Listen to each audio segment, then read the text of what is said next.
Force yourself on a coworker and face no punishment? Not on my watch. I was lounging on my couch enjoying the last of my weekend one day when I got a call telling me that one of our sponsored employees, Janice, was picked up for indecent exposure. Long story short, she was caught hooking up with a guy in a private booth at a local restaurant. The police walked in on them whilst engaged in some seriously heavy petting. They were fully clothed, but the guy she was with, or practically on top of I should say, had his junk out. Turns out he works at the restaurant 2 doors down from where she worked. After a bit of chastising and threatening to escalate the situation and have them deported to sufficiently scare their senses back into them, they let them go. But not before signing a pledge-type document promising to never repeat the offense, or else. Basically, a slap on the wrist and everyone got to go home. But it doesn't end there. That night, something clicked in my brain and I had the thought, how and why did the police find them in a private booth in the back of a restaurant before the restaurant's own staff did? So I called the restaurant the next day. I thought maybe they called the police on them immediately for some reason.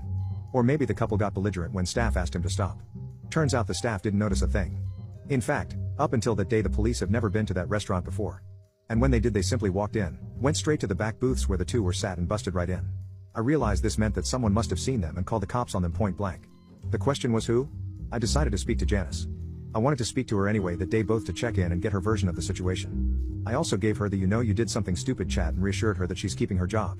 I also wanted to ask her who she thought called her in. Without hesitation she said it had to be Sami, who was one of our drivers. Why do you think it was Sami? I asked. He's the one that dropped me off at the restaurant that day. He might have seen my friend walk in right after me and call the police on us, she said. I knew the part of him dropping her off was true, that literally his job and her only free mode of transport. Well, that sounds a bit drastic. Why would he do that even if he had seen you do anything? I asked. She claimed it was because he was jealous. He was really into her apparently and kept trying to get her into bed, she said. What genuinely pissed me off was when she told me that he actually tried to force himself on her once and she fought him off and that he hasn't tried or even said anything since other than being very short and curt with her. My immediate response was, why on earth would you not tell me or one of your managers right away? She said she had dealt with it her way and it stopped. Plus she didn't want anybody to get fired on her account and she didn't want any interaction with the authorities, so she decided not to make a big deal out of it in the first place. She also declined to press formal charges against him, which I advised her to do. Her declining infuriated me even more. This guy was going to get off scot-free. Now clearly I was about to fire Sami, but in my mind it wasn't enough. For someone to attempt to assault a person basically and not get in trouble for it? That's not okay with me. But it seemed like it was something I had to live with. Obviously, my next conversation of the day was with Sami. My intent was to confront him with the accusations. I called him into my office. I didn't really know where to start, so I went with, obviously you've heard about what happened to Janice this weekend? He stepped in it right away. Heard about it? Came the unexpectedly proud response from a positively beaming Sami. I called it in. And this is where it started to get super satisfying. You see, for a couple of years since I met Sami, every now and then he would pull out and show us all pictures of his wife, who was back home living with his mother. She was younger than him and quite beautiful, but sadly barren, which is apparently why she settled with an older fart like him. He was so proud of how pretty she was. He was also a devout religious man, or so he claimed. So I asked him why call the police?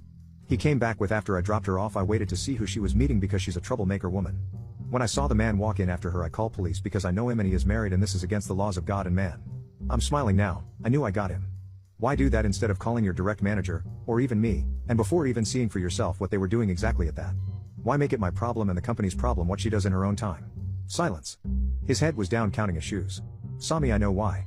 I know what you did. Janice just told me. I'm disgusted by you and sorry that we hired you. He had the audacity to mumble, I only tried once, sir. I almost slapped him.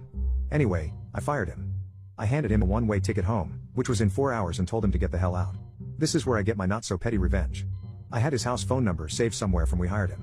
It was on his CV. I knew that because I called him there to interview him before we first hired him. I waited until his flight took off and dialed the number. I assumed either his mother or wife would answer the call, but I was wishing for the latter. I got my wish. Hello, Mrs. Sami. I'm your husband's employer. Well, his former employer anyway. Just so you know, I fired him a few hours ago and he's on a flight home as we speak. His flight number is 9847. He will be arriving at 10:30. Just so you are aware, I was forced to fire him because he attempted to assault a fellow employee half his age. I'm sorry, I said and promptly hung up, but not before hearing her gasping in shock.